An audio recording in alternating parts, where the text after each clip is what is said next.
up, wrestling friends and family? Welcome to another killer edition of Chat Grappling Cheat Pops with me, JB, the best Chris in all of wrestling podcasts, Mr. Chris Dredd, and our very special guest. It's Alyssa. How you doing? I'm all right, guys. Thank you for having me on. This is something like we have, you know, our views are pretty much aligned on X or Twitter or whatever you want to call it. And Yeah. sweet Jesus, we approached you about this, and you said it was, it was cool to come on and everything like that. And we said, let's hope something fun happens in between the time that we've asked you and now. And sweet Lord, Tony Boy, Khan's oh lost boy, his did mind. it. He delivered. I mean, that guy Some needs people to will stay say that he off, yeah. constantly delivers. Yeah. Some people will say that He Tony does. He Khan does. is constantly delivers in every way, shape, and form he possibly can. We're not those people that would say that, but he has definitely come through this week. Yeah, he comes through. He comes through at the times we need him to. And, wrestling is another thing entirely. It's been a week and a half. Hmm. Damn, Tony's gone nuts. He got upset that Jinder Mahal has a WWE World Title shot this coming Monday. For reference, it is Sunday here in the UK. It is already Monday in Australia. Has Tony Khan created any more scandal? I know you're ahead of us in time. He might have already said something. Oh, in the future? Yeah. Yeah, no. Unfortunately, not yet. But I am monitoring his Twitter activity thoroughly. And I will let you know if my future holds any exciting news for us. I think Daniel Bryan should probably be monitoring his Twitter activity, to be fair. I think, I don't the fines that have been chucked around, I wonder how much money he's fined old TK. I have a feeling he's discluded from the whole fining thing. Not good, mate. Everyone should be treated equally. Everybody should Oh, I adhere to the agree. handbook. You're right. That's right. That's right. Everyone should be, the employee handbook is for everybody, all right, including Tony Khan. Even though not everybody might have a copy of it, everyone should and adhere to it. Who gave you Some that people copy, can't Chris? recall signing anything. That's right. Nuts. Absolute nuts. I got that one straight from Tony Khan. As you know, we're quite good friends, JB. Oh boy, yeah, you and him. Well, like that, mate. Such and Well, such. like that. Every time he comes Two over peas in a pod. Yeah, absolutely, mate. We've tried, Alyssa, right? We've tried to give him sort of few pointers, a little bit of advice, and that, we have been called bitter and jealous, because of our sort of advice to Tony Khan. And we thought that maybe around Christmas time he might have been visited by the ghosts of wrestling, past, present, and future, to sort of get have some epiphany or whatever. But he's gone the other way, and he's lost his mind. I mean, what would you say, sort of? I know we're saying the Jinder situation, but it's just, to me, it's like Tony Khan is just he's one of these wrestling, he's a shit poster, an old school wrestling mark fucking shit poster, which is great. He is. He used to spend his time on the message boards, and owning a company has not changed that about him. He still wants to be a fan and shitpost and act like everyone else on Twitter, which, I mean, some could say is very unprofessional. I think the employee handbook would also agree that it's quite unprofessional. Any CEO of a company would probably agree. We're not averse to the odd shit post here and there. Let's be honest. Absolutely. Did you see my one yesterday, the Jeremy Kyle one about the Toffee Crisp wrapper? I did. I mean, come on, that's fucking old school British classic TV right there, mate. I saw it and I was like, that's going on the Twitter. I don't care. Everyone's watching TNA Hard to Kill. I'm going to fucking just jump in there, smash on a little Jeremy Kyle video just to sort of cleanse everybody's palate. Break it up a bit. Yeah. Alyssa, you're going to be in Perth for Elimination Chamber. I am. Did you get one of those really expensive seats? I mean, they're all pretty expensive because the Australian dollar is fucked. But, I got decent seats. I got pretty good seats. I didn't get floor seats, but I got pretty good seats. I'll be able to see everything, and I'll be happy with that. And fucking CM Punk's going to be there, so I'm just like, yeah, I'm very excited. We don't get very many shows out here at all, so I'm very keen. you might be lucky. You might even get Jungle Boy, because I saw him rip up his AEW contract. So Yeah. you might be lucky. You know, I would only consider myself lucky if we were to see CM Punk punch him in the ring. That would be good, Yeah. like for real, as a shoot. Mhm. Otherwise, I would rather eat real glass than watch him perform. He would insist on real glass as well, obviously. So Yeah, obviously, because why would you use fake glass? I mean, that's just not even dangerous. Why would you do that? Come on, guys. Let's be fair to homeless Jack Perry. Like, it's a hell of a look he brought out last night at New Japan's whatever the show was called. I can't remember now. But I was too busy watching TNA. Sorry. Oh, I'm not I sorry. did not watch either. I know what happened on all of them, but I did not watch either. Yeah, Battle of the Valley, Jack Perry. I'll give him credit. I didn't realize that he could grow a beard quite that voluptuous. it was quite a mass of foliage that he had on his face. It was. I wasn't aware that he could grow it. I didn't think the kid was capable of it, but clearly he is. He's grown up since Wembley. Do you know what I mean? Since he's had the scrap with CM Punk, TK Fid for his life, he's manned up, obviously. I think you have to after you get choked out in a backstage locker room. That's like, right. you kind of just have to. Yeah, that's it. Just got to fucking get on with it, knuckle down. Yeah, yeah. Got to get your shit together. It's quite funny though. I mean, not funny, but talking about a show in Australia, there's quite a few sort of. I think Australia's got a fairly long history of your sort of independent wrestling shows. You had years ago, you had like the WCW, like in Australia, and it had like a fucking shitload of guys, and it had like sort of. I saw there's like an article in a wrestling magazine and in some newspapers about, in the late 70s and 80s and stuff, what was going on there. So it's nice that Australia's getting a fairly big show. And some of your top talents right now are actually Aussies. So, it's fucking A, I'm happy for you. It's going to be a great show, I think, as well. They're hopefully going to pull all the stops out. WWE always seem to sort of do well in those international markets. So, and you get to see some. Yep. Well, our government is apparently paying a shit ton of money to WWE, so you'd hope that they'd pull out all the stops, But the crowds, I think the most exciting thing about in terms of watching the international shows is the crowd. They're so much more alive, they're so much more reactive, and it's because they're not spoiled with every single show ever. So I think being part of that is going to be really exciting for me. I think watching it back on TV is going to be fun. I hope that everyone is enthusiastic and has fun. Because I remember watching was Backlash that they did in Puerto Rico, and I mean that's still part of the US technically, but they don't get shows, and that was really fun to watch. The UK shows fun to watch. The crowds are great. The cards are usually pretty damn good. So yeah, I'm keen. I'm very keen. And I think Australia is a little overdue in terms of getting something big, because we had Super Showdown in 2018, I want to say. I think. You had the Global Warning Tour in like 2002, I think. Yeah, something like that. Yeah. So we get, events few and far between. So I think it's good we're finally getting something big. And with Punk back, which is, my kryptonite when it comes to wrestling. I can't get enough of Punk. Punk back. And then Roman's up in the air, I guess, but whatever. When is it in Australia? What's the date of it? 25th of February.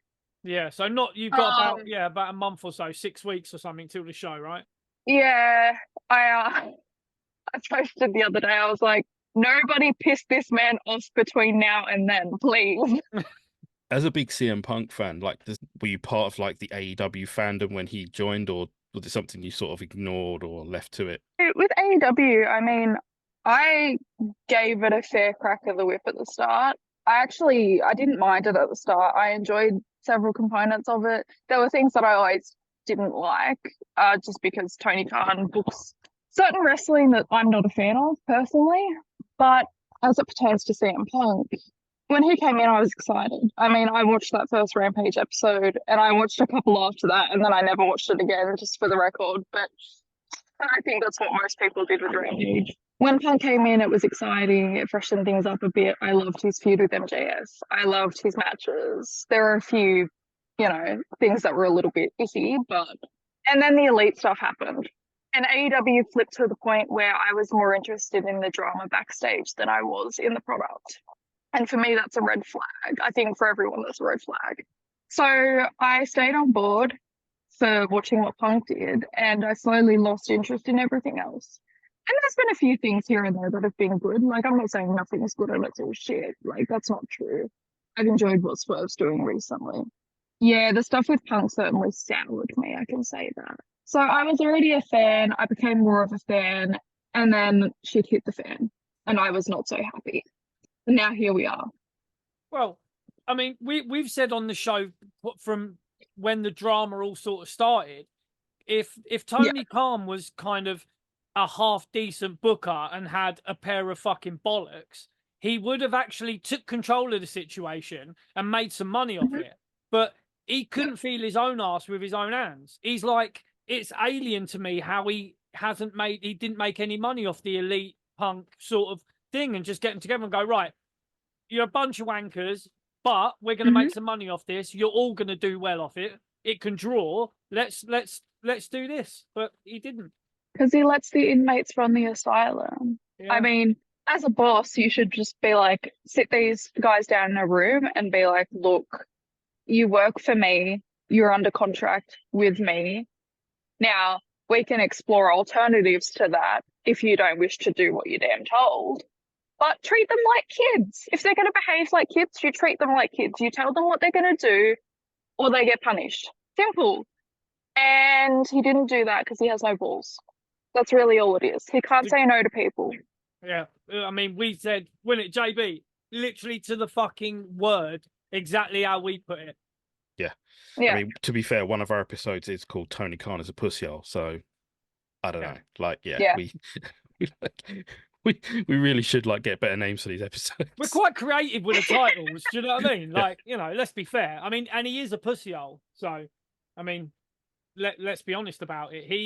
He's a I think pussies are stronger than Tony Khan, honestly. But anyway. Yeah, I mean, I'm being quite disrespectful to pussyholes, really. So, yeah, you are. Yeah. I'm very offended. Tony Khan is not even. But he's just a mud hole. He's easily, squashed and squished, and he's just easily sunk, and he just can't rise up above it. He's a mud hole.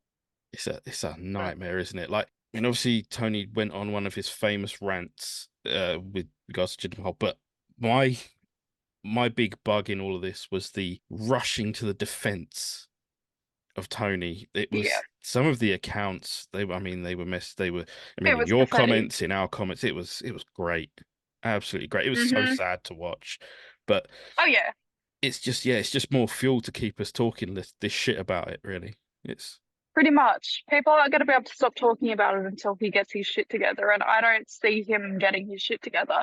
If he didn't learn from the fallout of his meltdown around NXT Dynamite, like that, the whole Title Tuesday shit, if he didn't learn from that and how that makes him look, then he's never going to learn. So this was inevitable. Any other Twitter meltdown he has is inevitable. It's just who he is, and he can't control himself. He's a child. And he's a very rich child. But that's the issue as well, because he's not got anyone sort of... because he's got no decorum himself. He needs someone to sort of guide him in a way which can say to him, look, Tone, don't do that, mate. Let's sort of build on it in this way, or let's spin it in this way, or let's do this. He's got to have people that work for the Jags. He's got to have people that work for Fulham. These are big corporations that have hundreds of staff, and they will have social media people, they will have HR people, they will have sort of, these, because what is it? It's the optics of what he does. It's not good for the company. And in any employee handbook, exactly, it will say anything that you do whilst representing the company that brings us in a negative light or brings the company into disrepute is like a punishable offense. If you've got people that work for you that are going online and making a fool of themselves and making the company look like a fucking complete mockery of a company, then they're going to get pulled up. But there's no one there for Tony because he's the boss. He's the guy with the keys. He's the guy with a checkbook. Who's going to pull him up? They're all yes men. Well, you see, I have people who I've spoken to backstage, people who I consider friends. They've all said, like, there's plenty of people who could tell him this. There's plenty of people who totally would, but he doesn't listen. Oh, so it's like, what's the point? It's the same story with the talent. They don't listen when veterans try to tell them, you know, what to do, what not to do, all of that. Tony's the exact same. He fosters that environment because he's exactly like that. He doesn't listen.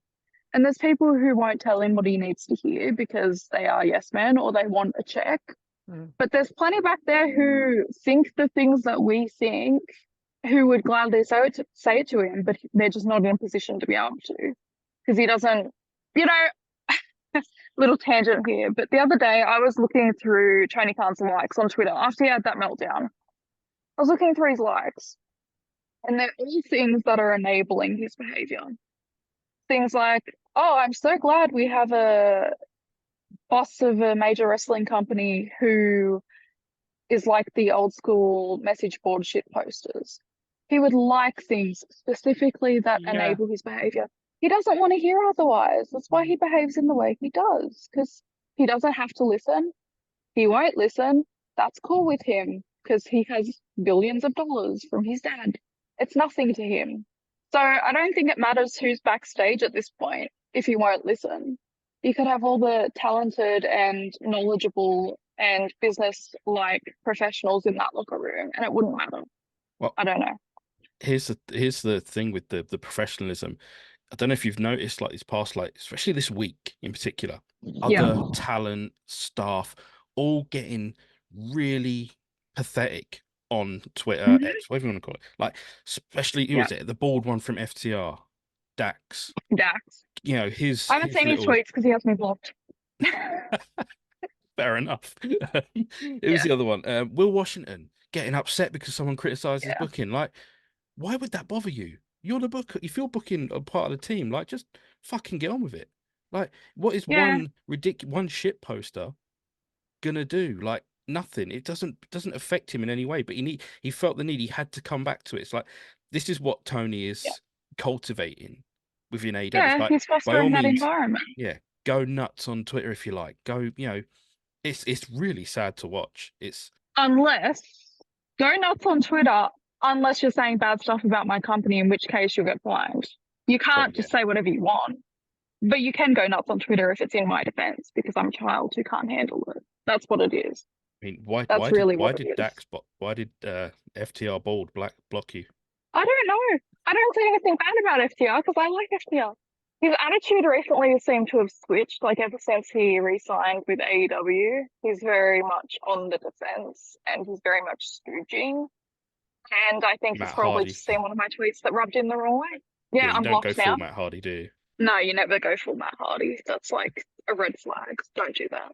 Mate, his missus apparently on TikTok and whatnot is going a bit wild as well. I don't know if that's a bit, but again, people, they're just like, oh no, it's a work. It's a work. She's coming into the wrestling world. It's a work. It's like, I don't know. You know. I certainly hope not.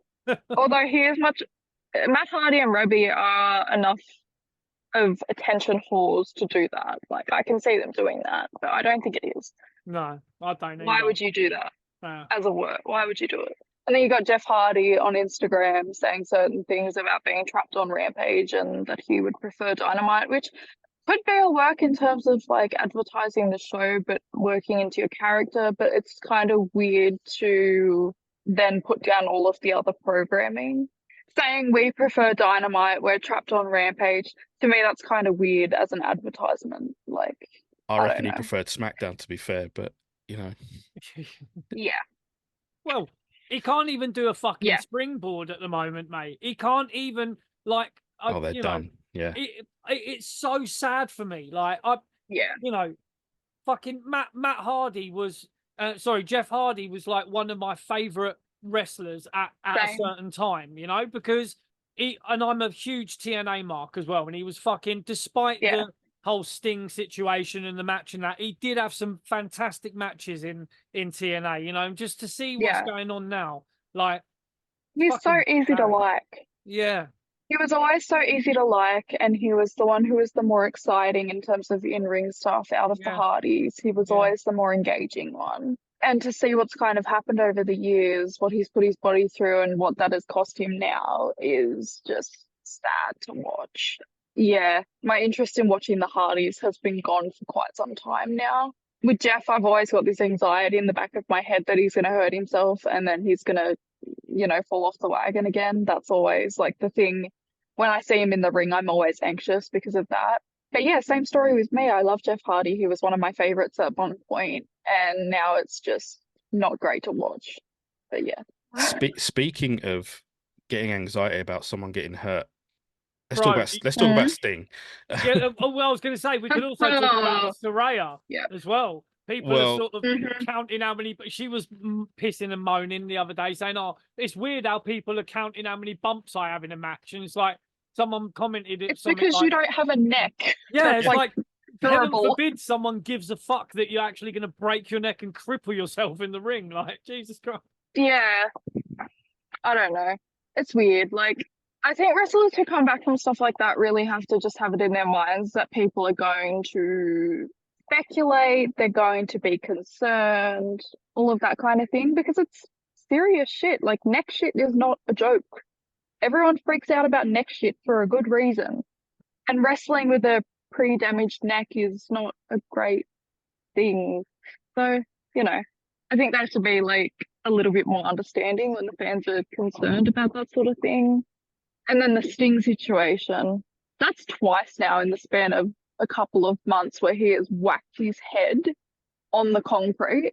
That is concerning to me. And honestly, I'm glad that he's having his final match soon because I don't want to see that end badly. I would rather him get out of there as quick as possible, get out of the ring as quick as possible, and just hang it up. But not against the Young Bucks. He's a 64-year-old man. Like, yeah, let's be real. He's fucking in his mid-60s. He looks good for his age. Don't get me wrong. I mean, I don't know what he looks like under the fucking face paint.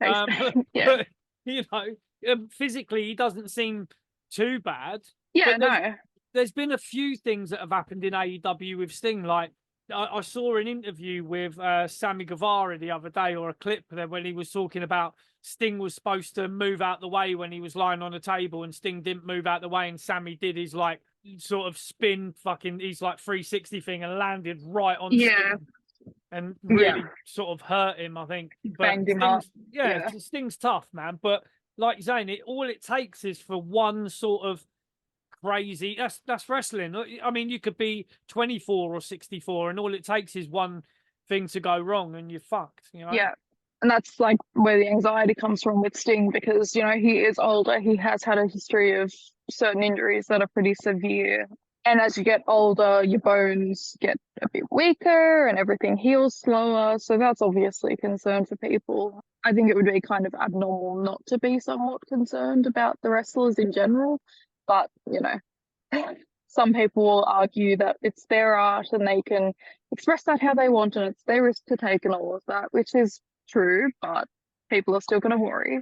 But yeah, Sting's had some concerning incidents in AEW. He's had some concerning incidents in WWE too. He had one, so I don't know.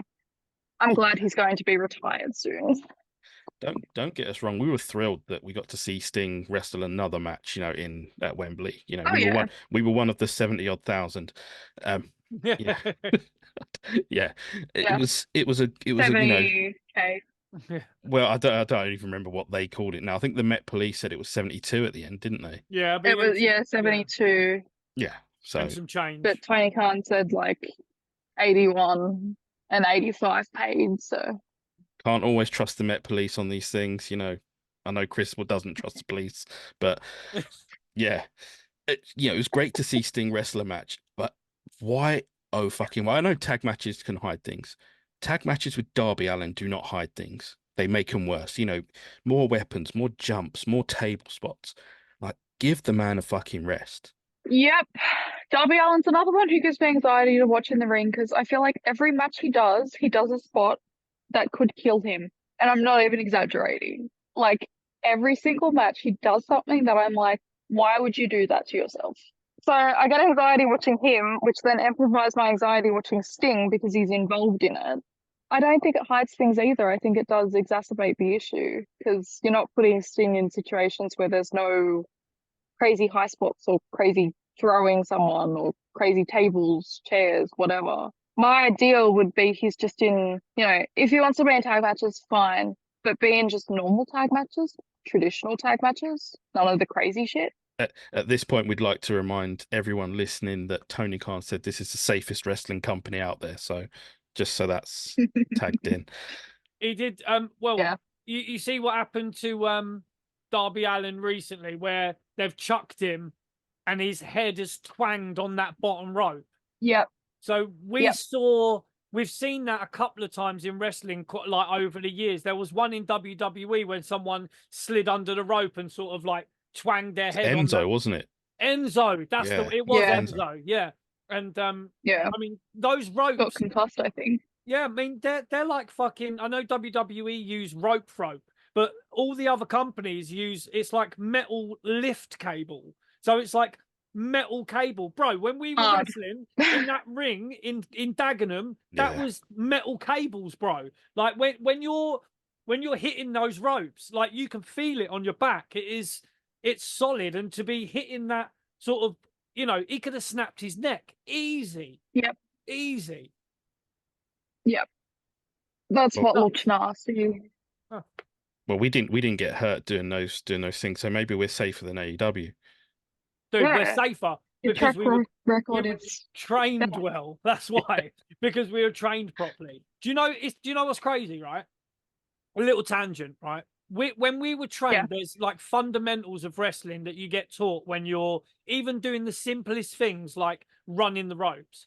So when you're running the ropes, you always hit the ropes with one arm over it, because then you can't go in between the middle ropes. So you're always going to hit it under there, and Jay? Every time you hit the ropes, you hit it with one arm over it. So it's sort of, you're not going to slide in between. The amount of times in AEW I'm seeing people running ropes like with their arms together and sort of hitting Snoop style, yeah, it's fucking crazy. And it's like, fine, you don't want to. I don't understand why you wouldn't just like, I don't know who's training these people or whatever, or whether they've got a bit slapdash working there or whatnot. Something like that. Even if you're hitting the ropes too quick and your arm's not over it, you will go through the ropes and you could bang yourself, give yourself concussions. We talk about sort of CTE, and you talk about stuff like that. Even these little innocuous things that they're doing, if you're not sort of using or know the fundamentals of what you're doing, you're going to hurt yourself all the time. Yeah. And all of those little injuries and little things that bang your head up are, they could culminate to something significantly worse, like CTE. It's not just one little injury. It could be so much worse. So, yeah, I think wrestler safety is one of those things that's really important that isn't necessarily followed too well over in AEW. And, like, the thing is, right, wrestling, as people say, it's not ballet, injuries are going to happen, but there are certain precautions that you should probably be taking that a lot of the wrestlers don't seem to take. And I do wonder what the source of that issue is, whether it's just the talent being lazy with it, or if Tony sort of puts out more directives. Because remember a while ago now, not too long ago, but a while ago, there was that thing that came out about Tony Khan needing to approve certain moves, and there was a whole list of them. That news came out, and then we immediately saw a ton of other bad shit happen. Yeah, I think it was like immediately after the Mox thing happened, where he got concussed. Yeah. And he lost the title, didn't he? Yeah, that one. Yeah. When he got dropped on his fucking head. Twice. Yeah, in the same match. The guy did it once and then was like, I don't think I hit him on his head hard enough. Let me just quickly do it again. Yeah. Let me get my shit in. Let me get my shit in. Yeah. And Rick Knox was like, yeah, cool, that's fine. Do it again. Great idea. idiot. He's the Well, worst. oh, he's Right. not. Well, we might as get- well. We're on AEW referees now. Why not? Like, so we had one of the greatest referees on this show, Marty Elias, right? We had him. He you know, he was referee, but Shawn Michaels used to ask for him specifically for certain things, right? Yeah. And he was Undertaker, Shawn Michaels referee in their classic WrestleMania match. We had him on the show, and he was, bro. What was he like when we were talking about AEW referees? He literally buried them. It was He hilarious. buried every single one of them. He was like, they are not being trained correctly. They should be, No. you know, and they're not sort of keeping the talent safe, because it was around that time, I think, when Matt Hardy cracked his head during a certain match, and they just carried it on. Do you remember that? Yes, and he went in on Aubrey, didn't he? Yeah. Absolutely destroyed her, like on this show. It literally And was. yeah, he was not forgiving of the poor refereeing standards in AEW, which I think maybe a little bit of it has got better, a little bit, but I mean we've still got, you know, Prancing Aubrey and all that nonsense going on. So I mean, there are some referees there that are kind of just inoffensive, like they do an okay job and it's fine. Aubrey gets a lot of heat, and I think with Aubrey, a lot of it also just comes from the fact that she's so emotive and she kind of steals the spotlight, and I don't think referees should be doing that. I think the real problematic one, though, is Rick Knox, because he is always, whenever there's an injury, he's always fucking involved. Like, every damn time. He was the one who did the Mox Ray Phoenix match. He was the one who was there when someone got completely knocked out and were just completely still in the ring. Is that the one they were dragging him around the ring? They were dragging him about. Yeah. Yes. I remember that. Yeah. Rick Knox, he was the referee for that. There are several other things that Rick Knox has been involved in where people have gotten injured and he's just let the match carry on. Like, I think he's the one who really just needs to go because he's not good at his job.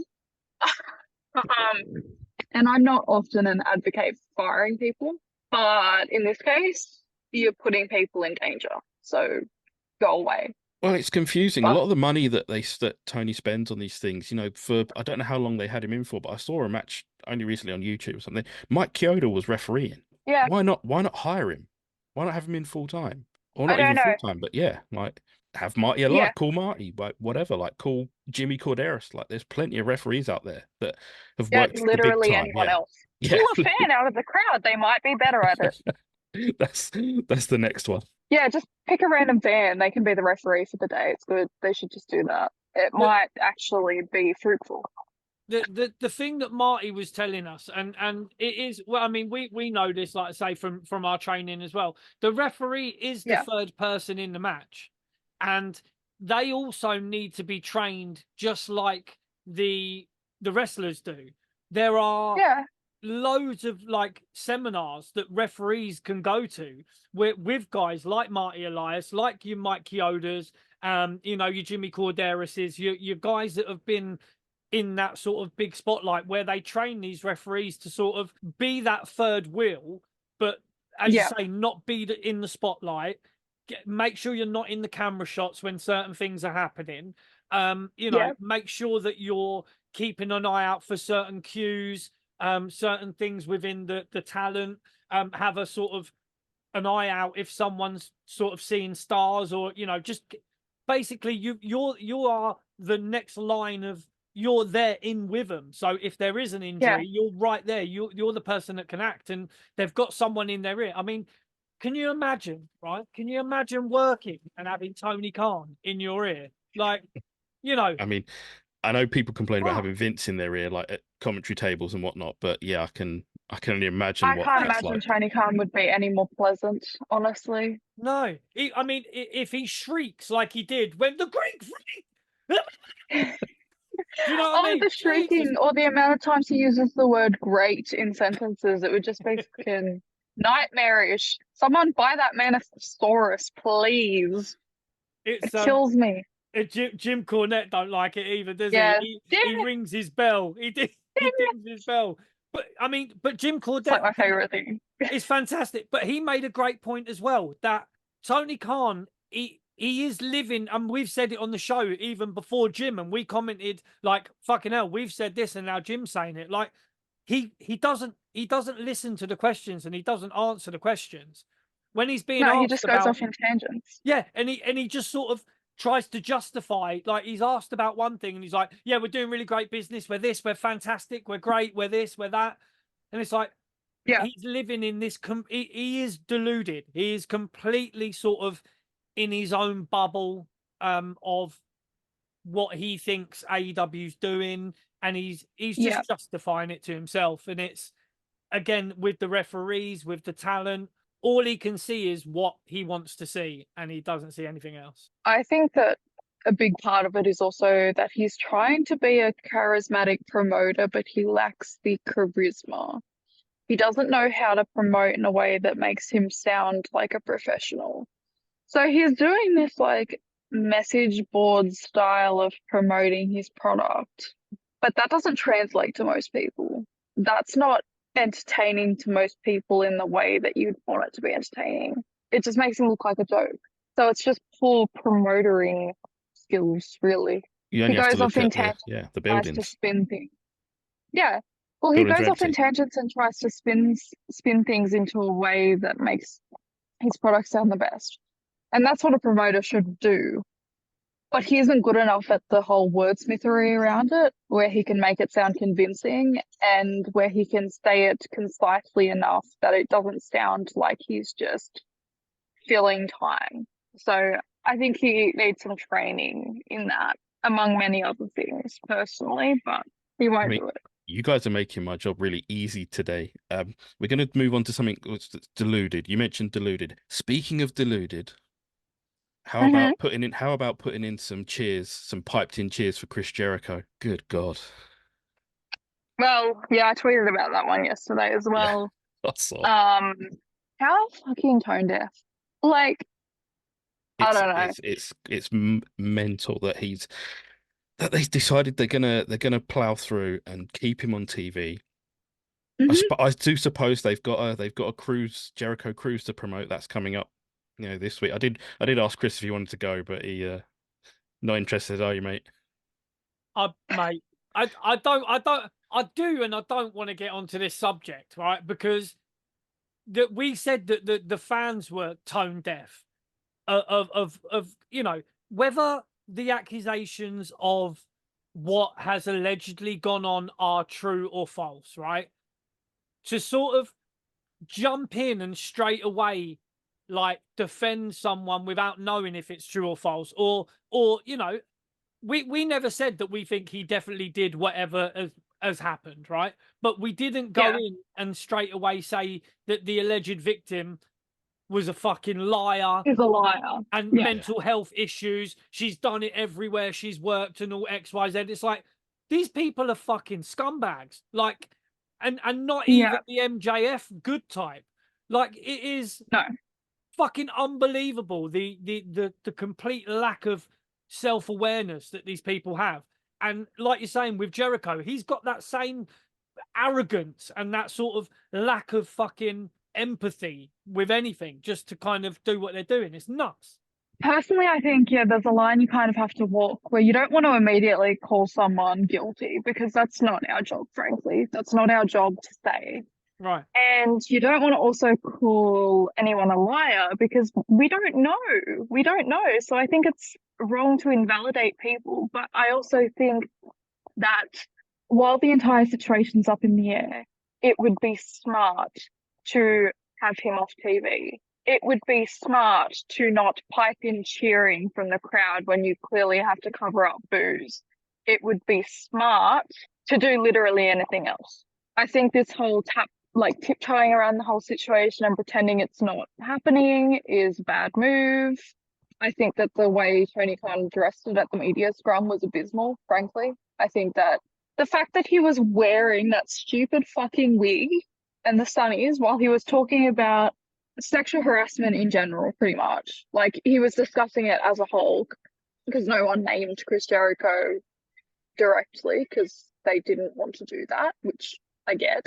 The fact that he was addressing something that serious in a stupid costume, to me, speaks volumes. I think that's ridiculous. I don't know. It's just whenever I think he can't be more tone deaf, he gets more tone deaf. It's fascinating, really. I find it fascinating. It was the PR guy who came and took the hat and sunglasses off him, wasn't it? And he was from WWE, wasn't he? The PR guy. He left WWE because he was like someone that Billy knew, so he sort of spoke about it. Yeah, like, and he left. Yeah, but you're a 41-year-old man. You shouldn't need a PR guy to tell you to take the fucking hat and sunglasses off while you're talking about sexual harassment. Like, that's ridiculous to me. I'm sorry. How many excuses can these people make for him? Well, he's a 40-year-old man. If you, what we said on the show following that was, it was more telling what he wasn't saying than what he said, because even again, Jim Cornette touched on this. Basically, he didn't refute that any accusation was made by a talent.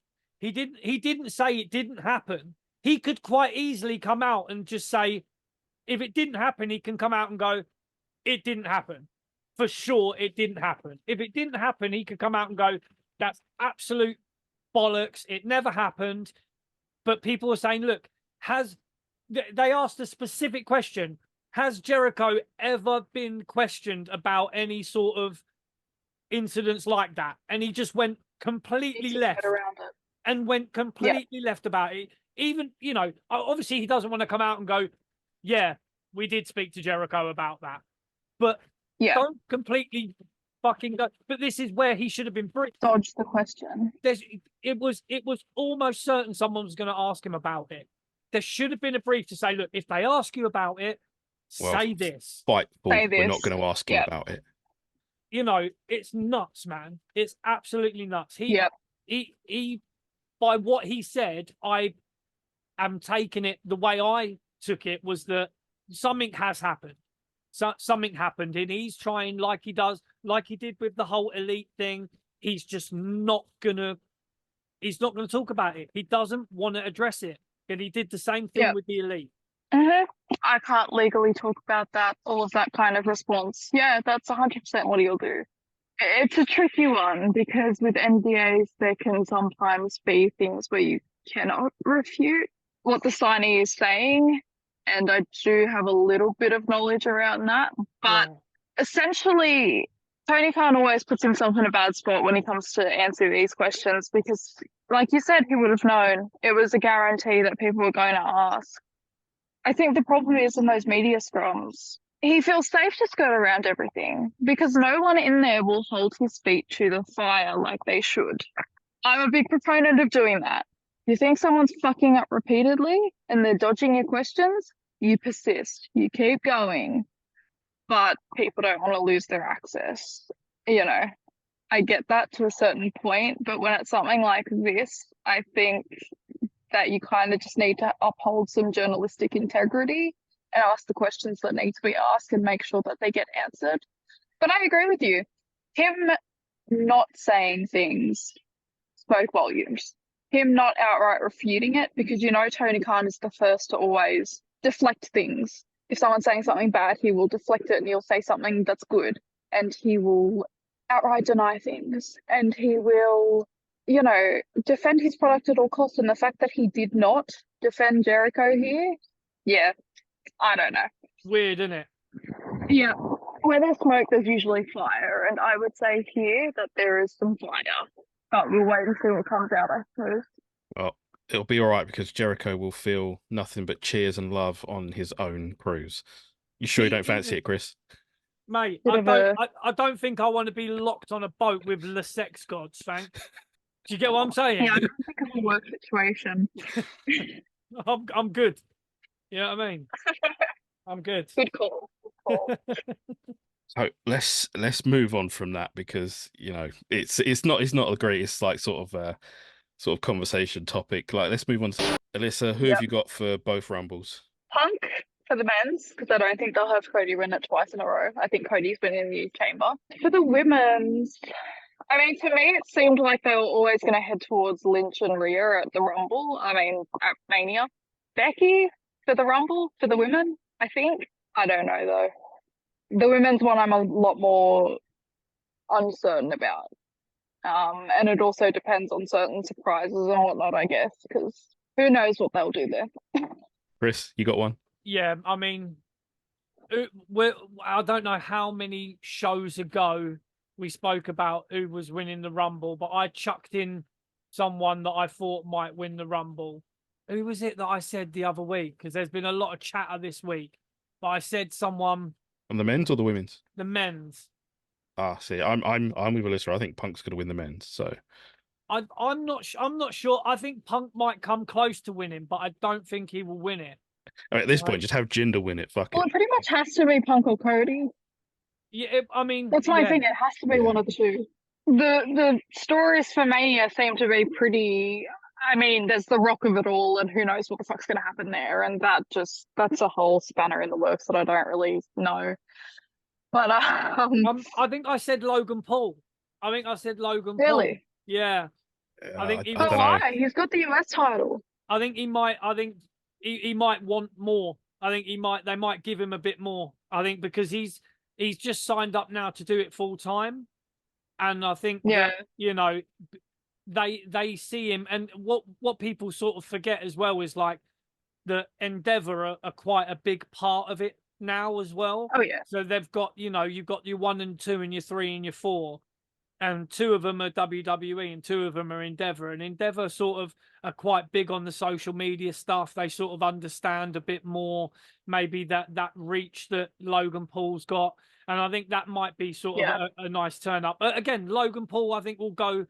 I don't know if he's even in the Rumble, but you know, I'd like to see someone. I think Punk winning it, like, it would be cool because I think everyone's sort of expecting it.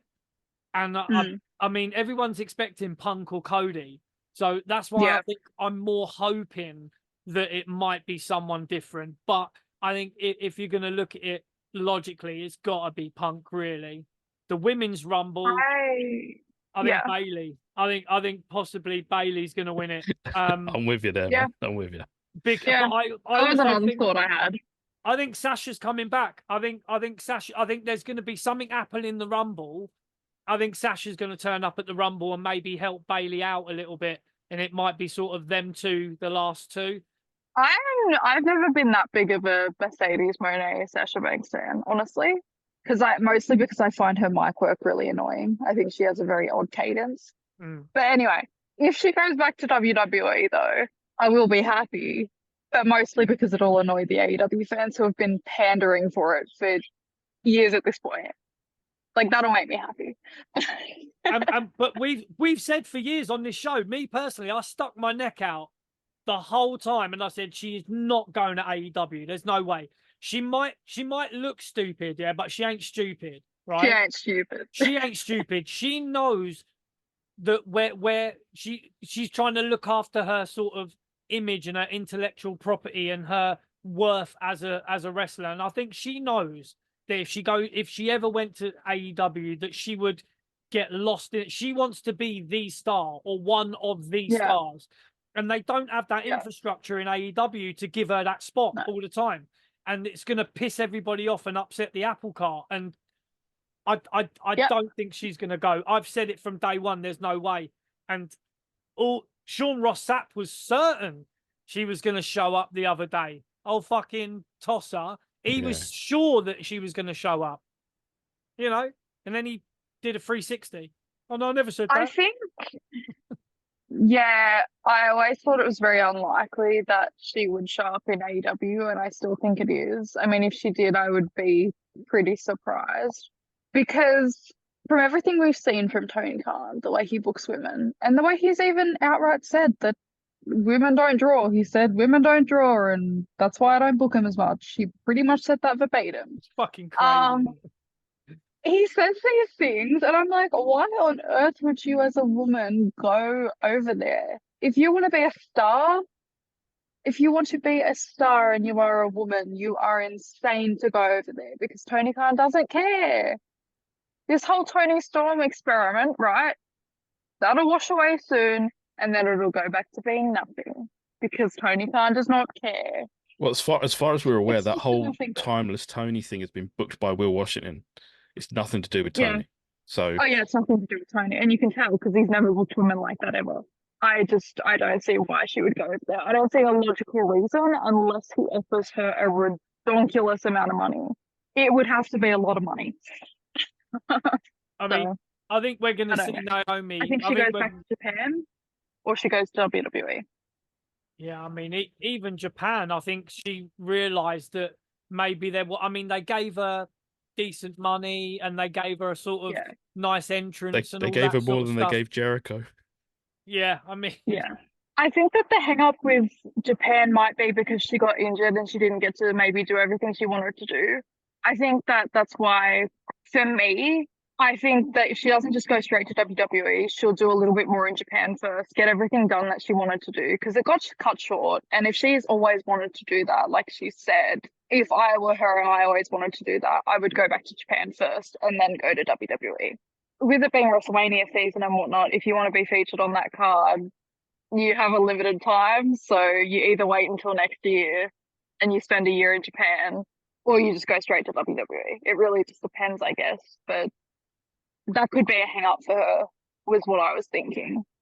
I think, like you say, the timing is a factor, and I think that it's and WWE, whoever's working in there and talking to these guys, will say, look, if you want to do this and you want us to do this and that, and we want to push that, you have to come now. It has to. It's now, or like you say, Never. Same with for Trinity, another year. Yeah. Yeah. Because I think Naomi's going back, and to see them both turn up in the Rumble would be nuts. It would be, wouldn't it? I mean, you've also got Yeah. to think about legacy sort of stuff. You know, if it is the right time, it is the perfect time to jump in now. Rumble, Elimination Chamber, WrestleMania. Nobody is Yeah. looking at it and going, "Oh, I can't wait to, work at Double or Nothing." Like, I think weigh it up, Double or Nothing, WrestleMania, whatever, no, whatever else they're putting on. It doesn't even matter. WrestleMania is always going to be the big thing. Yeah. It's not. absolutely. I don't think even AEW even has a pay-per-view that's comparable, because honestly, to me, it's like AEW can be entirely skipped when it comes to pay-per-views, because if you're into that side of things, Wrestle Kingdom is it. Yeah. It's WrestleMania, which is like way above, and then Wrestle Kingdom if you're into that. AEW doesn't really have that. It doesn't have that grandiosity. To me, all of the pay-per-views recently have felt the same. I mean, of course, with Double or Nothing, you get the special set design with the casino-ish stuff, but it's kind of just, it's the same stage, really. It's the same everything. It's just different pitches to me. So, I don't know. What his idea is to make it a big show is put 16 fucking matches on the card. That's what he does. Big show. Big tiring fucking slog of a show. Yeah. That's right. Everyone's going to be passing out, falling asleep. So long. Painful. I understand you want to give people value for money, but personally, I'll pay that much money for a card that's just good. I don't need 16 fucking matches that are going to make me fall asleep. Yeah. Just give me, that's what I like about Triple H, what he's doing. Give me 5 or 6 matches on a card. Make them all decent, or at least make most of them like a big story that's been leading up to it. And you can have like 1 or 2 that are kind of just like, whatever. Give me a smaller card. And if I think the card's worth it, I will pay for it. I do not want to sit down for 5 hours watching wrestling. I'm sorry, I don't. I just don't. My one exception for that was like WrestleMania. Now it's 2 nights, so they don't really go that long. I mean, Why? you're right. Why do we need to have 15 matches on a card? There's 2 things I want to add. One, yes, I would happily watch 5 hours of wrestling, but I'd like to be able to change what show I'm watching. It doesn't. Actually yeah. I'll watch 5 hours of wrestling, but I don't want it to all just be AEW. I don't want it to be the same pay-per-view. That gets tiring to me. Yeah. Especially since with AEW a lot of the time, like it's the whole thing where you kill the main event in the first match. You do blood in the first match, and then it decreases its meaning throughout the entire show until you get to the main event, in which case you've already seen everything the main event guys are going to do. So what's the point of watching? They don't save anything. They don't know how to pace themselves. I think that the pacing of those shows is really rough to watch. Like, I review every show. I chuck up a Twitter review, except I didn't do it for World's End because I couldn't be bothered. But I've been reviewing every show and I tend to put a review. And there's always a point in my review where I get so lazy with it because I just don't fucking care anymore. You burnt me out. And then that lasts for like 4 matches. It's too long. It's too long. I stayed up and watched. I was up all night with World's End and the fucking media scrum, and I kind of wish. I mean, I'm glad I didn't pay for it, but I also wish that Tony could pay me money to watch it. You was Like, wounded. You were gets like wounded, that, doesn't bro. it? After that, I was spoke to him the next struggling, day. yeah. He was fucked. It really took it out of him. Like, it's the pacing is an issue. But again, that's because it's not booked correctly. The way that the cards are set out, they're not sort of. The structure is awful because he's not a booker, he's a matchmaker, and a million people have said it, and a million people are going to keep saying it, and he still ain't going to listen. So it really don't matter. Another thing quickly about Sasha Banks, do you think that I personally think that she may have thought seriously about going to AEW at one point, and then CM Punk left and went back to WWE, and I think that would have massively affected her decision to go back. I think that anyone who was considering signing with them around that time where they watched the whole Punk thing unfold, I think, there were probably a few people who gained some question marks about it. Yeah. And I think she was probably one of them. I think she probably had some question marks about it after that whole thing and after she saw how Punk got treated when he got to WWE. Like, he's been treated like a star. There's been no residual bullshit. Like, it's been good. So I think if I'm Mercedes at this point, I'm probably, if I was ever considering doing AEW, I would probably switch that up now. Maybe she wants to try something new. Don't know, mate. If she turns up at that Royal Rumble, I'm cracking open my Sasha Banks figure that is sealed, and it's got a little ring in there that says "Boss" on it. And I'm telling you, JB, you think I'm joking, bruv? I'm cracking it open. I'm putting that ring on, and I'm, trust me, mate. I'm going all in. Yeah. All right. I'm just gonna have like a really ego-filled Twitter, party about it. I'm just gonna be like, yeah. Well, all you AEW fans, you idiots. Mate, that is going to be like a red rag to a bull. You are going to be completely surrounded by neckbeards. You will drown in neckbeards. I'll be all right. I'm used to it. They're all over my shit constantly. I mean, they're just really incessant people. They just keep going. Oh, it's amazing how little their life sort of like are outside of the house. It's all Twitter, X, I'm sure Instagram, of the Facebook groups or something else. Chris loves to tag me in for some reason. I tag you constantly. I do that to wind you up because I know you love it as well. And it's like, I've got to. The thing with me is, the reason why I do it is because if I'm the only one to see it, it drives me nuts. Because I think I'm going mad. But if someone else is sharing the misery, then it's kind of funny. I've got to, because it's like, I am not going to be the only fucker that sees this fucking horse shit. JB, tagging you straight away, mate. Have you seen this shit? What in the fucking God's name is this? And some I'm of it not too heavily incorporated in the Facebook wrestling groups, but I've seen a few gems here and there, and it's been hilarious. I can tag you in them if you want. I'll screenshot them and just add them to your Twitter. I'll happily do that.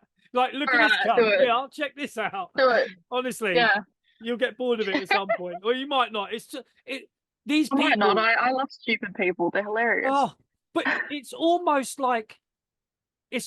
unbelievable. The takes, they're almost unbelievable. It's like, are they trying to parody themselves? It's almost, but then you think, no, these people are legit. Like, they're real. Like, wow. They actually think these things. Yeah, it's pretty shocking, hey.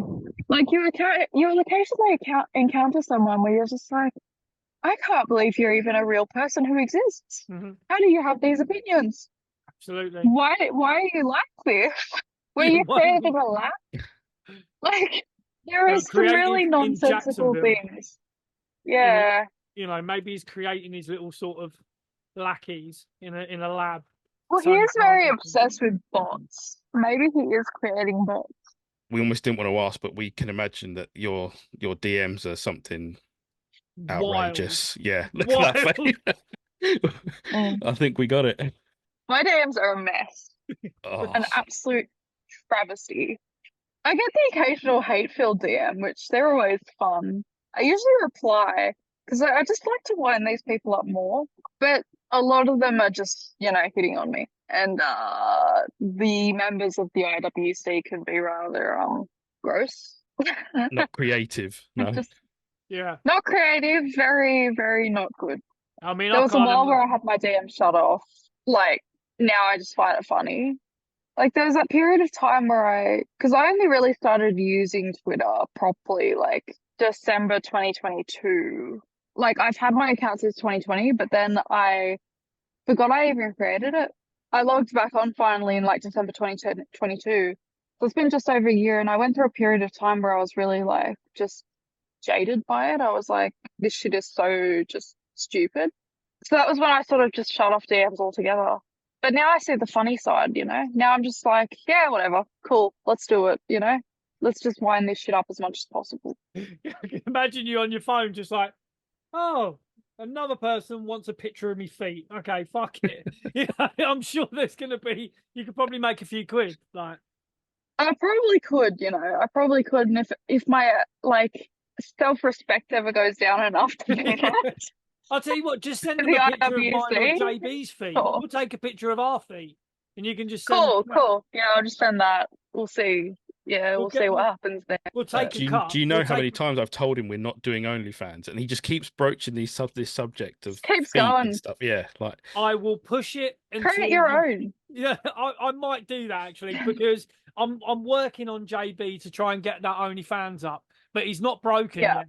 But we did say we'd never be on TikTok, and he loves TikTok. oh, stop it! Yeah, no, I fell for that one, didn't I? Do you know what I mean? Yeah, you love it.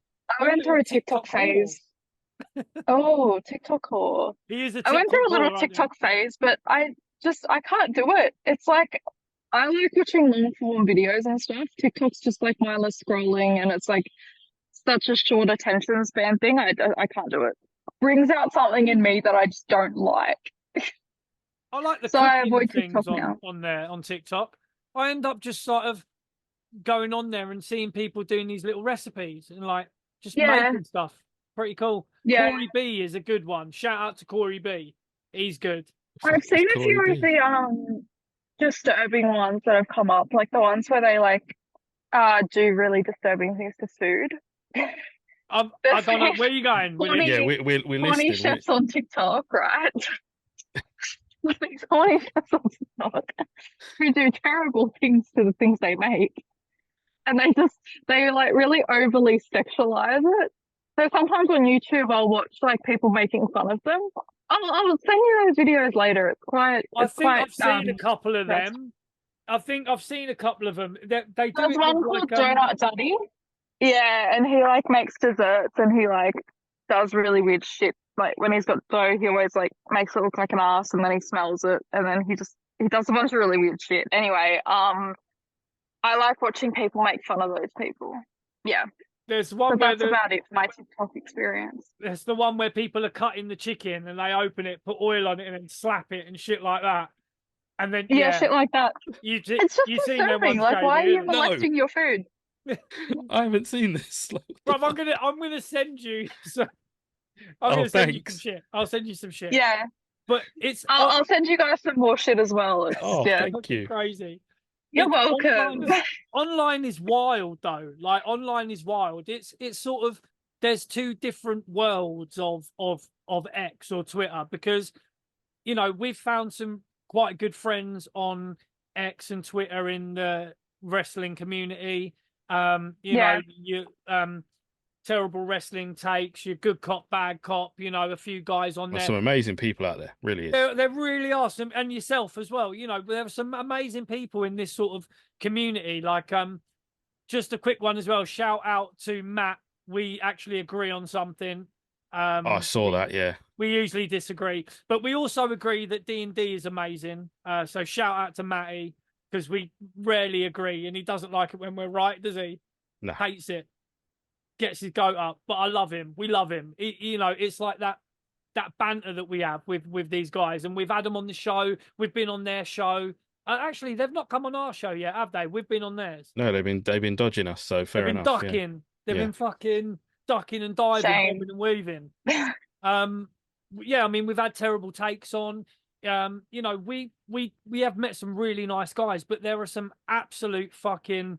I don't know. Do people say bogan in Australia anymore? Is that like a thing? Or is that New Zealand? Bogan is the thing, but it's not really an insult. Like, Oh, bogan okay. is just someone who's like a super Australian and using all the slang, and they're kind of just in I the suppose- lower denominator of the population, but it's not really used as an insult. Like, Yeah. cunt. Yeah, like I suppose. Yeah. I think Yeah, well, it was- cunt isn't really used as an insult here either, unless it depends what you put in front of the word cunt. Like, if I say you're a dumb cunt, that's an insult. But if I say, you know, you're a sick cunt, that's good, you know. So it's Also, just if we call someone a soppy cunt as well, so you soppy cunt. That, you know, we say that in England. It's like you're being overly emotional about something, but you're Yeah. all right in our book, sort of thing. You know, yeah, it can be used as a term of endearment, and we do try. yeah. and It can be used regularly. as a term of endearment. Yeah, Yeah. absolutely. But horrible cunts on Twitter. There are plenty Yep. of them. There are just some people that are completely devoid of any sort of self-awareness, or They're all hanging out in Alyssa's DMs. yeah, probably. I A mean, lot of them. Yeah, we've spoken to someone who we're hoping to get on at some point, who has Yeah.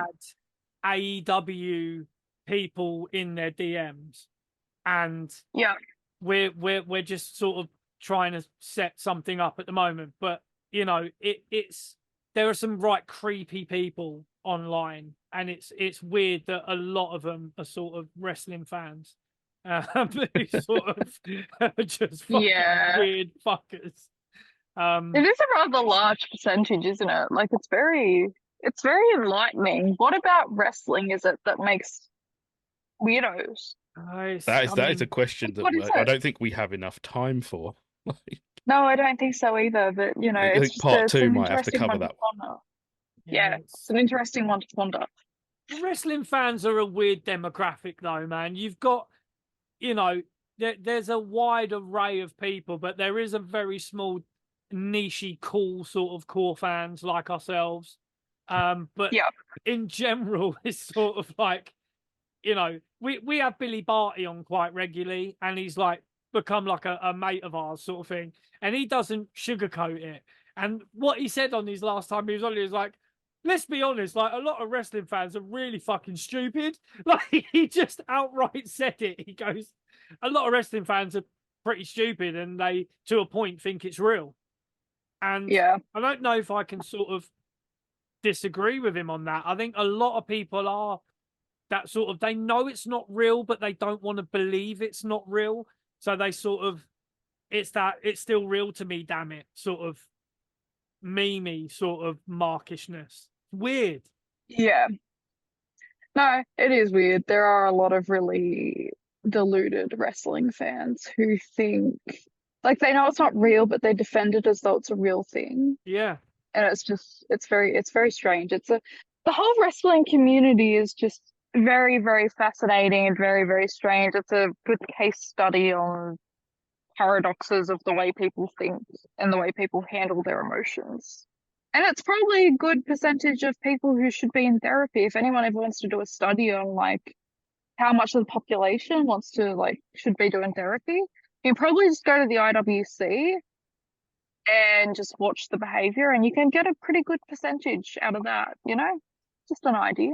Well, yeah, just go to one of those AEW groups on Facebook, mate. Fucking field day. Fucking hell. Honestly, it's fucking wild, dude. Like, It's an absolute cesspit in there as well. It's completely wild.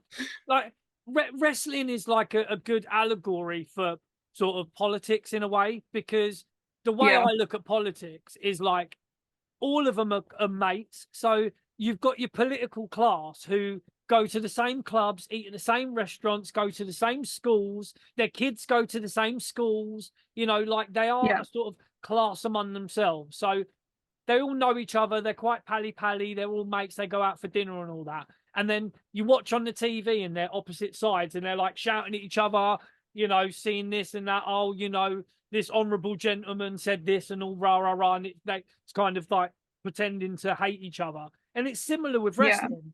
And people in general think that politics and politicians sort of don't like each other if they're on opposing parties, but a lot of the time they're sort of quite friendly to each other. And it's the same with wrestling. Like, people sort of want to believe that, they hate each other and all that stuff, because you've got to suspend your disbelief to a point.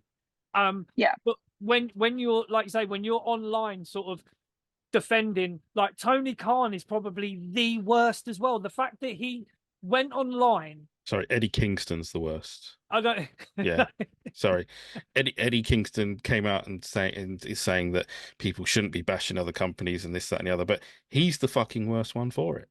He can't stop mentioning that place over there up north, Connecticut, New York, whatever you want to call it. Yeah. He's the one that, do as we say, not as we do, sort of thing. Like, I'm not here for that sort of nonsense. Like, I think that any wrestler who is bashing tribalism and whatnot really has no place to be doing so, because Tony Khan was the one who went out there saying that this is a real war, yada, yada, yada.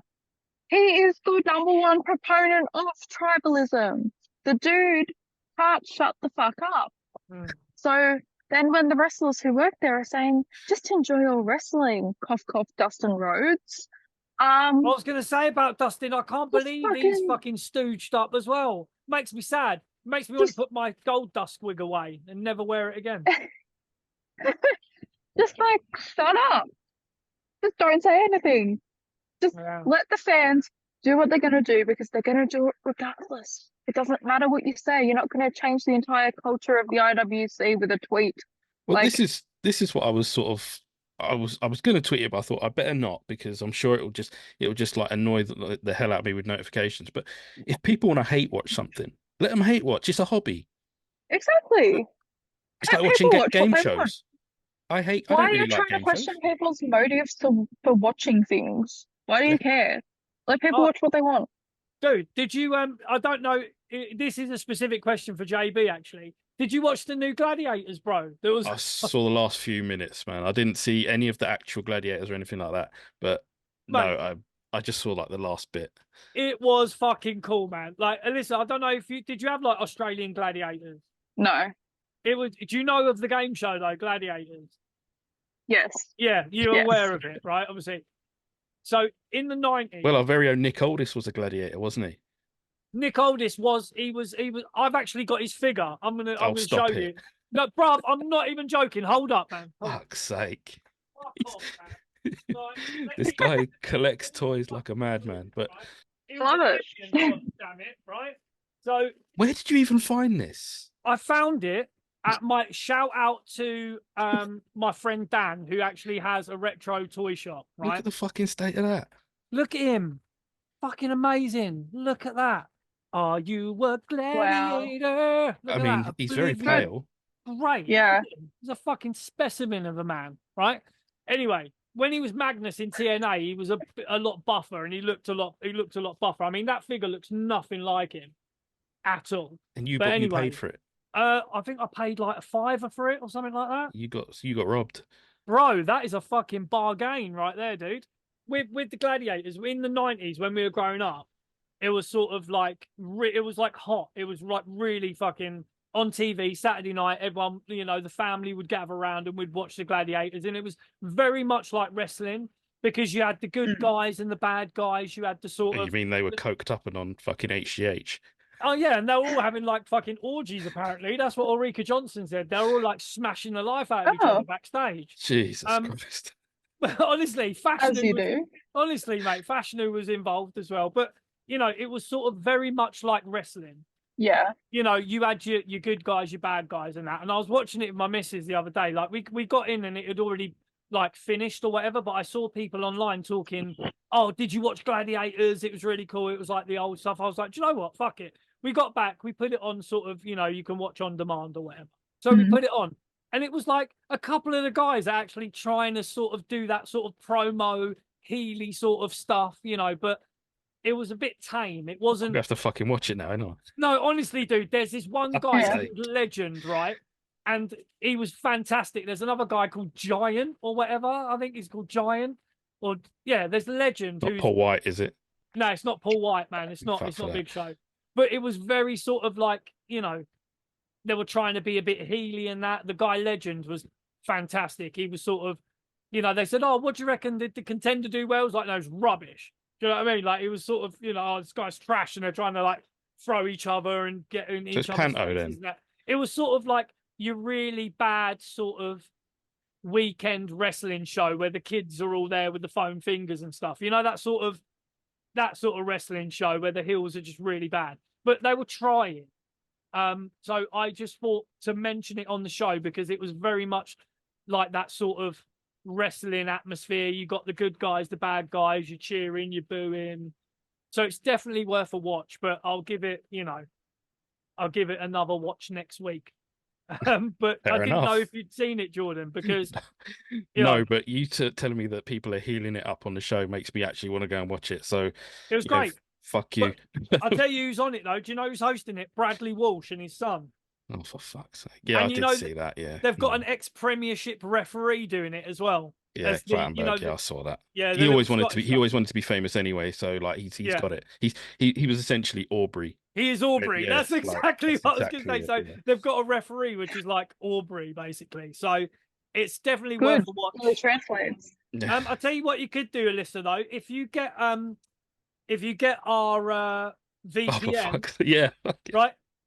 If you I get do our have a VPN, VPN. you do have one, yeah? Mhm. Okay, Oh, so well, you could. yeah. All right, I mean, so you could get Surfshark. They're a great VPN.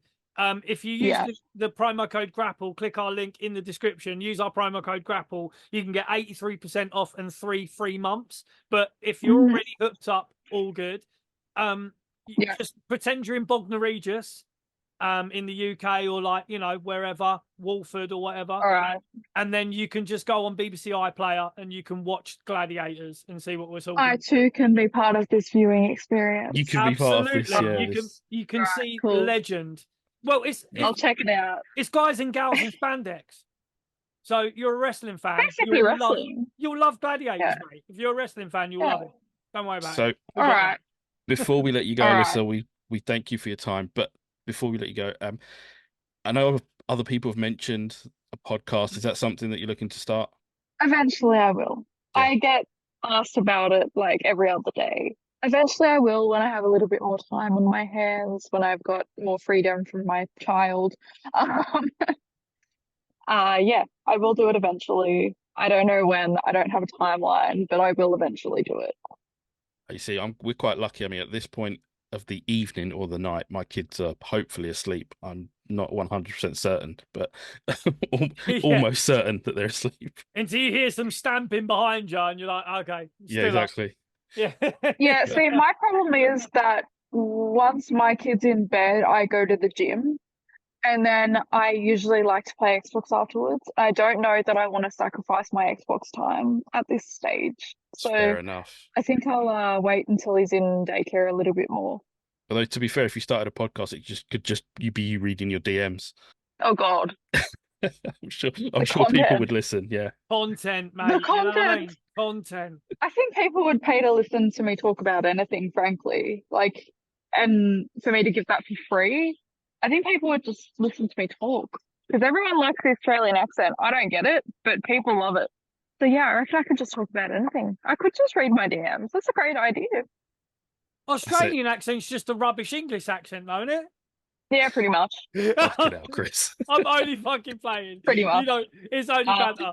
No, we love the Aussies, and we've been fairly high in the We're British Australian chart. convicts. That is the old tale, isn't it? The Yeah, we're British convicts. We're just, you know, bad British people, really. We would steal brooms and shit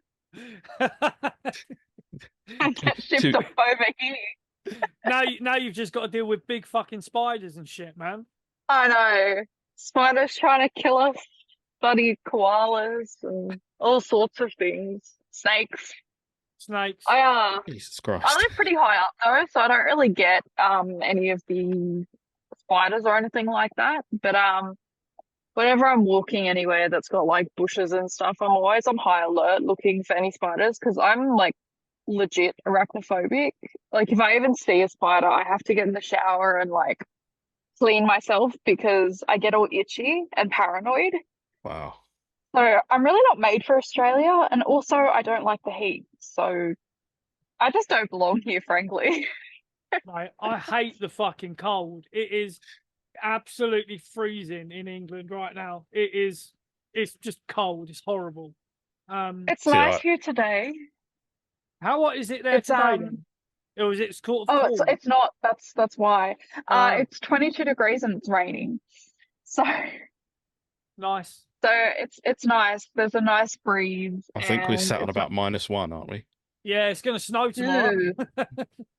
I see. I Yeah, don't that's mind not it. I good. think it's great. Like I'm fine with the cold. Like too much heat is no good for me. But I don't know how I would do in snow. I've still never actually seen snow, which is funny because I've been like in New York in December, and it just the year I was there at that time when it should have snowed, it just didn't. So I could just drive like 5 hours away and there's actually snow in Australia, but I can't be bothered. Is that So like up a mountain or something? yeah, we have the snowy mountains in my state, and it does snow there in the winter. Yeah. So maybe one day I'll go there and I'll see snow here, but I don't know. Snow's cool, man. I mean, I've already said like if it snows here, I've already roped my partner into making an igloo in the garden. Like it's happening. That does sound fun. That does sound fun. It's cool, man. Just get like a ice cream tub or like one of those plastic things that people put in the sink for when you're doing like the dishes or whatever, like a Yeah. dish bowl. Fill that up Yeah. with snow, pack it, and then tip it up, and you've got your bricks. So you can make sort of a nice little igloo. It does work. You can make quite the igloo. Yeah. So, Good idea. I'm looking forward to it. Time to see the snow. I might do that. Let you know how it goes. Yeah, no, please do. Yeah. my main takeaway is that Chris doesn't have a dishwasher, but I have got a dishwasher, but I still manually use it. wash. So, well, you can't put everything in the dishwasher, surely, you fucking heathen. Surely not. I have a dishwasher and I don't use it. Oh man. I am the dishwasher. Yeah, Yeah, I don't use it. It's filled with bags. It's filled with paper and plastic bags. It's become a storage unit, really. Wow. It's just turned off so my child doesn't like turn it on and then all the bags get wet. So yeah, it's good. That is.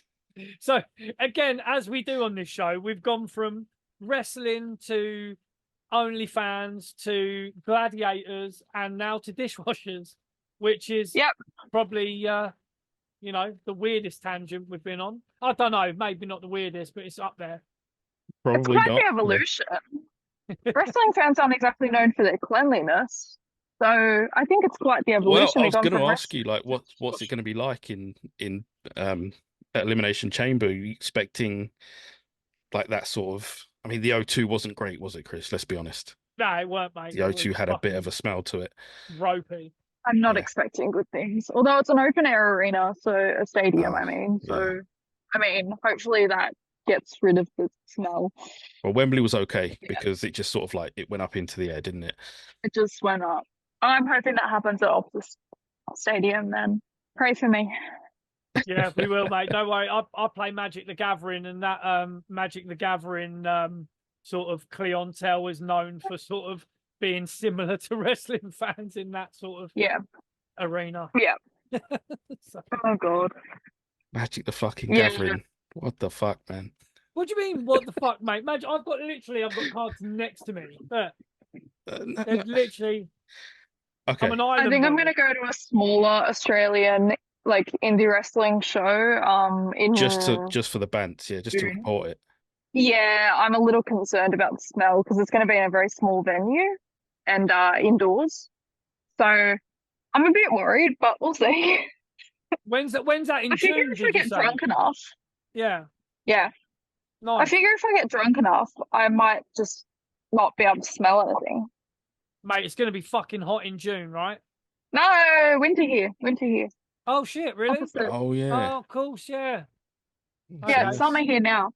Yeah, winter in the middle of the year. Sorry, my back is killing me. You should try those, like the wrestling shows over here in like June, July, August, that are in the really small venues with no aircon. Like, it is grim. Yeah. Yes, Yeah. that's bad. It's exactly that. Yeah, see, this Elimination Chamber pay-per-view, part of the reason I'm worried about it is because it's in summer and it's in Western Australia, which is like the hottest part of Australia. So it's definitely going to be like, I don't know, I would reckon probably like 35 degrees maybe, if I were to guess. So it's going to be hot and there's going to be smelly people everywhere. Fuck. So I'm Good not, luck, man. I'm Good not luck. that excited about that. Is it a long trek for you to get from there? It's like a 5 hour flight. Yeah, 5 hours on a plane's not that bad though. But yeah, 5 hours over to WA. I don't know why they're having it there, frankly. Most of the population lives on the East Coast, not the West Coast. But anyway, whatever.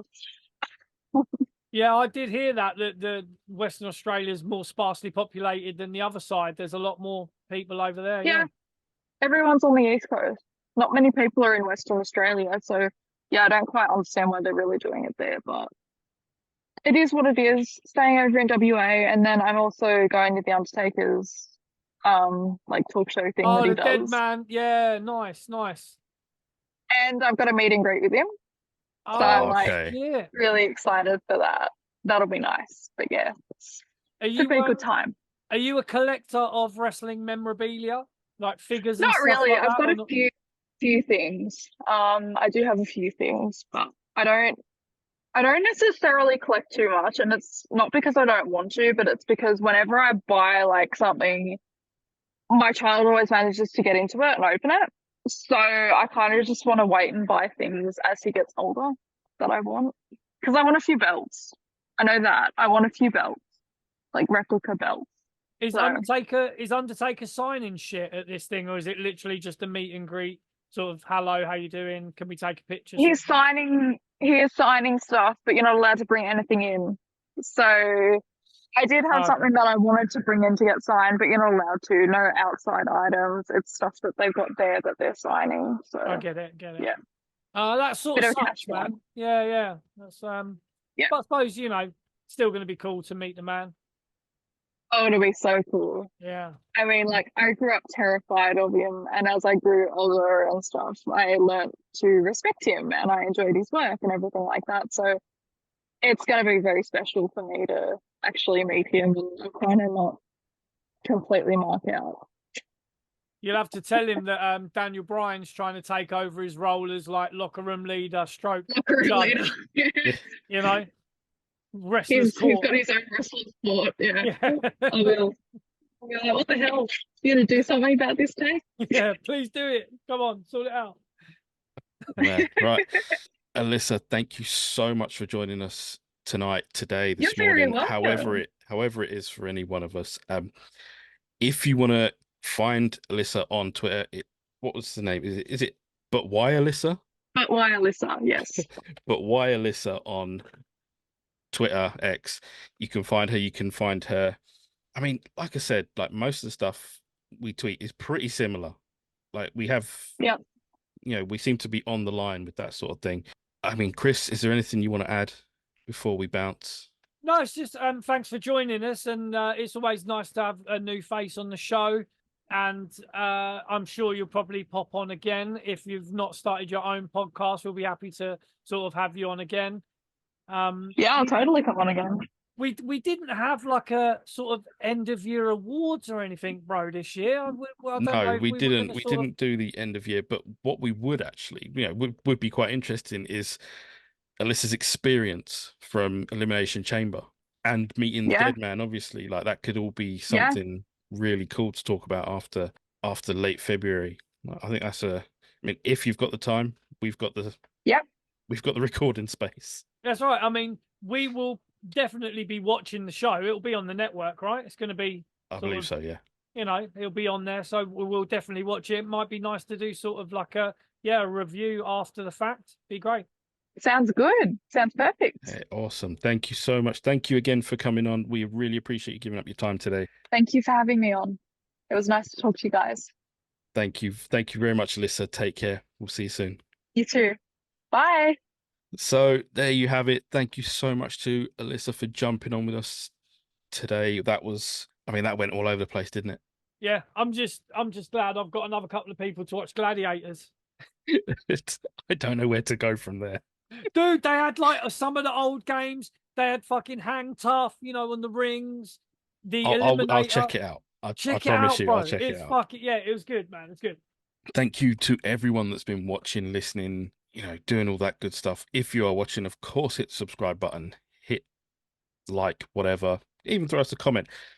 Throw us a nice comment. We're getting a lot of shitty ones lately to do with older videos. Like, poor Billy gets a pounding in these. But Honestly, mate, I feel because it is, it's Billy's getting fucking hammered in the comments on YouTube. So yeah, please comment like something nice, like you like my beard, or you like Jordan's hat, or something, or please. yeah, yeah. It would be nice if you're listening. Give us one of those melts of 5 stars on Apple, or if you're on Spotify, like if you're on Podbean, follow. Who knows? Podbean, Spotify, Deezer, Yeah, Castbox, Apple Podcasts, Amazon Podcasts, Google Podcasts, the lot. Get these on there. guys know it. Give us a little like, touch the bell on YouTube as well, because we're still gaining followers on YouTube. Did you see how many minutes was watched last month, dude? We're No, doing all right. Got a hey, little that's fucking sweet. check the metrics. So we're doing all right, and we thank every single person for every single minute that they spent watching us. It's We fantastic. really do. We appreciate each and every one of you. We appreciate the Australians more at the minute, of course, because we are still hanging on in the middle of their charts. Why wouldn't we? That's right. We also thank Surfshark for sponsoring this video. 83% off and 3 free months if you click the link in our description using the code RAPPLE. That's some good shit right there. If you need a VPN, we're the people to hook you up. Absolutely. If you're anywhere around the world and you want to watch Gladiators on BBC iPlayer, all you got to do is just go on your Surfshark VPN, type in the location in the UK. Could be Walford. Is Walford a real place? It's not, is it? No, it's not. No, it's not a real place. So don't type in Walford, else you won't go. You'll probably get Watford. Yeah. So type in somewhere in the UK, and you can watch any UK-based streaming service and get what we get. So you can watch Gladiators on BBC. You can watch whatever you want. Please do that. Surfshark. Yeah, this show is also brought to you by IcoPro. You gotta want it. Mate, I tell you what, there is no wellness policy on Gladiators. Let me tell you that. There's a couple of ripped breaders on there. Yeah. There's a few tonk men on there. Yeah. A few wellness violations on there. Proper. There's a few wellness violations. Jesus. Someone else is pissing in their pot. You should say that.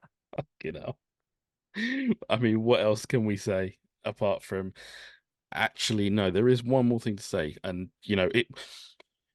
please join us next week as well, because next week we will have a hell of a guest on. It's something we have been working on, and it looks like it's about to come to fruition. So, yeah, if you've got the time, you're not going to want to miss next week's show. We have got an absolute banger for you. It is. And it's something. It is something quite amazing. The guest that we've got on. It's different, but also it's something that I think is going to really sort of bring smiles to people's faces. People, there'll be a range of emotions. It's going to be an emotional one, I think, this next coming episode that we've got. So please stay tuned, like, subscribe. You will get a notification whenever an episode drops. Yeah, we're quite looking forward to this next episode. If we can, absolutely, we've got it penciled in, haven't we? So we're looking forward to that. So with that, we say thank you very much. We love you guys for checking us out and sticking with us. I am JB, the man sitting next to me, the best Chris in all of wrestling podcasts, Gladiators' #1 fan, Mr. Chris Trust Dredd. me. We say for now, take care, everyone. Me, Chris, and Oblivion will see you next time. Hey. Ico Pro, you gotta want it.